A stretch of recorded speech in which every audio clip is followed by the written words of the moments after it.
Hola a tothom. A continuació veurem com utilitzar els codis d'invitació o els codis de la classe per convidar el nostre alumnat a participar en elles.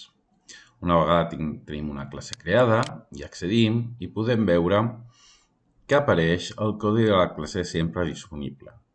Accedint als tres puntets que hi ha en ella, podrem copiar el codi d'invitació, copiar el codi de la classe, restablir el codi o desactivar-ho. Si volem que els alumnes ho facin activament durant les classes, el que podem fer és ampliar una primera vegada aquest codi perquè ho vegin bé o fins i tot una segona vegada perquè encara ho vegin millor. Si el que volem fer és enviar un codi personalitzat a cada alumne, l'únic que hem de fer és copiar el codi i posteriorment enviar-li un correu electrònic per tal de que es puguin anar unint a la nostra classe. Una vegada tenim tots els nostres alumnes, el que podem fer és desactivar aquest codi de participació a la classe que desapareixerà del nostre tauler d'activitat.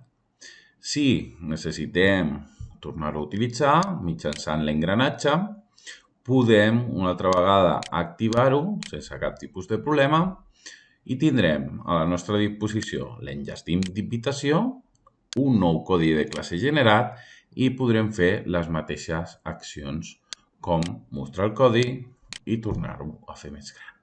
Gràcies a això es pot fer una participació activa de l'alumnat perquè participin del nostre Google Classroom.